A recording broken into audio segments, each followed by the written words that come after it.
चलिए आज स्टार्ट करते हैं नया part E, personal effectiveness and communication in business.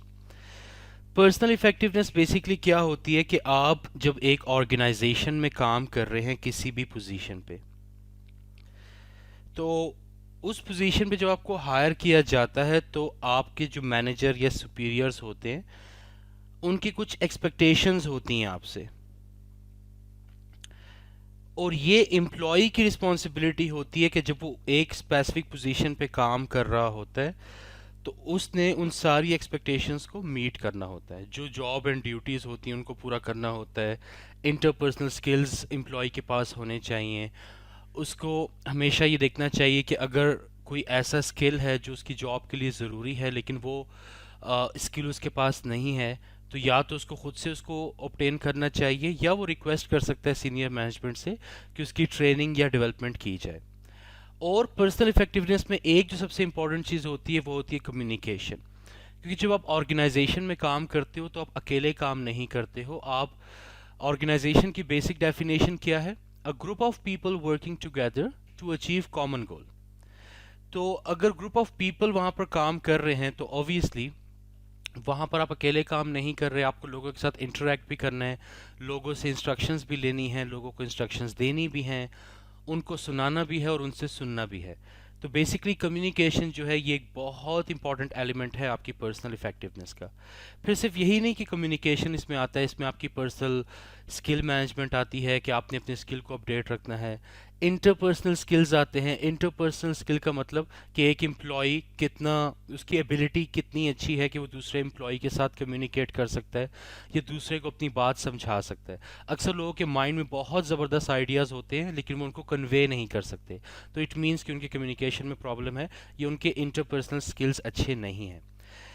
फिर इसमें आपकी टाइम मैनेजमेंट भी आती है। ऑब्वियसली टाइम को सही तरह से आपको मैनेज करना है, क्योंकि जब आप एक पोजीशन पे काम कर रहे होते हो तो आपको एक दिन में बहुत सारी डिफरेंट एक्टिविटीज़ परफॉर्म करनी होती हैं। कुछ एक्टिविटीज़ बहुत ज़्यादा इंपॉर्टेंट होती हैं, कुछ कम इंपॉर्टेंट होती हैं, तो आपने प्रॉपरली अपने टाइम को मैनेज करना होता है। क्योंकि हर बंदे के पास ऑर्गेनाइजेशन में लेट से 9 to 5 जॉब कर रहा है तो उसके पास लिमिटेड टाइम है, और उसी में उसने उन एक्टिविटीज़ को परफॉर्म करना है जो मोस्ट इंपॉर्टेंट है ऑर्गेनाइजेशन के लिए, या जो ऑर्गेनाइजेशन के लिए मैक्सिमम वैल्यू जनरेट करे। So this is all about your personal effectiveness and communication in business. तो ये हम डिस्कस करेंगे इस पार्ट में। सो एक ही चैप्टर इस पार्ट में, basically chapter 18, personal effectiveness and communication. So first of all, personal effectiveness का मतलब क्या है? अगर एक एम्प्लॉय की पर्सनल इफेक्टिवनेस अच्छी होगी, अगर एक एम्प्लॉय पर्सनली इफेक्टिव होगा, तो उसका जो आउटपुट है ऑब्वियसली वो मैक्सिमाइज होगा। वो कम से कम टाइम यूज करके मैक्सिमम आउटपुट प्रोड्यूस करेगा अपनी ऑर्गेनाइजेशन के लिए। उसकी एबिलिटी अच्छी होगी to communicate with the superior, with the junior and with the peers। Three way communication basically होता है। उसने डायरेक्टर को भी, अगर वो मैनेजर है तो उसने डायरेक्टर को भी कम्युनिकेट करना है, उसने अपने सबॉर्डिनेट्स को भी कम्युनिकेट करना है, और उसने अपनी लाइन के डिफरेंट मैनेजर्स के साथ भी कम्युनिकेट करना है। तो उसकी एबिलिटी अच्छी होगी। And achievement of goals. Effectiveness का तो मतलब ही है कि आप एक्टिविटीज़ को इस तरह से परफॉर्म करो कि उससे ऑर्गेनाइजेशन के गोल्स एंड ऑब्जेक्टिव्स अचीव हों। तो अचीवमेंट ऑफ गोल्स बहुत ज़्यादा इंपॉर्टेंस रखती है यहाँ पे। तो पर्सनल इफेक्टिवनेस के, अगर एक एम्प्लॉय वाकई में पर्सनली इफेक्टिव है तो उसका आउटपुट मैक्सिमम होगा, उसको कम्युनिकेट करने में मुश्किल नहीं होगी, और गोल्स एंड ऑब्जेक्टिव्स को वो अचीव कर पाएगा। अब पर्सनल इफेक्टिवनेस में क्या क्या बातें आती हैं? First of all, managing yourself. अब मैनेजिंग यूर सेल्फ में सिर्फ यही नहीं आता कि जॉब रिलेटेड, आपकी जो पर्सनल आपकी ड्रेस कोड है, आपका बात करने का अंदाज है, आपका उठने बैठने का अंदाज है, ये सारी चीज़ें उसमें काउंट करती हैं। ठीक है, तो मैनेजिंग यूर सेल्फ, आपने खुद को अच्छे से मैनेज करना है, ड्रेस कोड का ख्याल रखना है। अब आपने जब कस्टमर से बात करनी है, लेट्स सपोज, तो इस तरह से करनी है कि अच्छे तरीके से करनी है, विद स्माइल करनी है, ताकि कस्टमर को अच्छा लगे। एक फील गुड फैक्टर होना चाहिए वहाँ पे। सो मैनेजिंग यूर सेल्फ में तो ये बातें आ गई। Next, time management.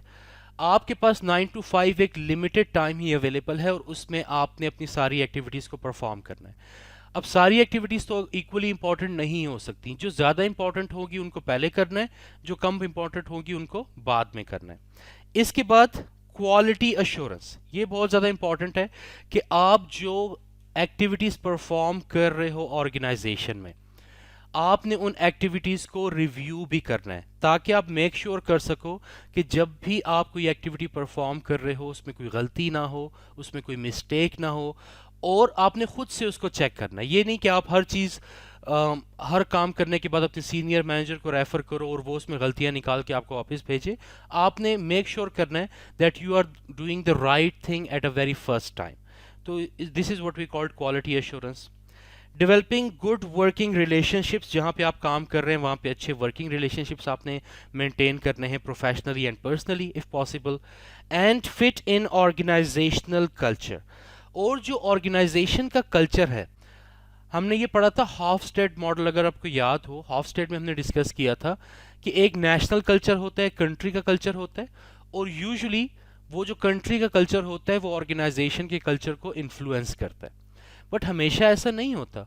हो सकता है एक सोसाइटी या एक कंट्री में मैस्कुलिन सोसाइटी हो, बट जो ऑर्गेनाइजेशन कल्चर हो वो मोर ज़्यादा फेमिनिन हो फॉर एग्जांपल, तो आपने उसमें अडॉप्ट करना है फिर। तो जैसा भी ऑर्गेनाइजेशन कल्चर है, चाहे वो एज पर नेशनल कल्चर है या उसके अगेंस्ट है, आपने अगर वो ऑर्गेनाइजेशन ज्वाइन की है तो उस ऑर्गेनाइजेशनल कल्चर को आपने पूरा तरह से अडॉप्ट करना है। अब कुछ और स्पेसिफिक बातें आती हैं टाइम मैनेजमेंट से रिलेटेड, कि टाइम मैनेजमेंट आपने बेसिकली कैसे करनी है। अब हमेशा याद रखते हैं कि जितने भी एम्प्लॉयज़ होते हैं सबको इक्वल टाइम मिलता है काम करने के लिए। कुछ एम्प्लॉयज़ की परफॉर्मेंस अच्छी होती है और कुछ की बुरी होती है। रीज़न हमेशा ये नहीं होता कि कोई एम्प्लॉय लेजी है या उसकी स्किल्स कम है। अक्सर एम्प्लॉयज़ बहुत ज़्यादा स्मार्ट होते हैं लेकिन उनकी टाइम मैनेजमेंट अच्छी नहीं होती। तो टाइम को आपको अच्छे तरीके से मैनेज करना है। तो टाइम मैनेजमेंट में क्या क्या बातें आती हैं? First of all, goals. आपने जब भी आप सुबह जाते हैं ऑफिस में, तो काम शुरू से करने से पहले आपने अपने लिए गोल्स सेट करने हैं। डेली गोल्स भी सेट कर सकते हो, वीकली गोल्स भी सेट कर सकते हो, मंथली भी सेट कर सकते हो।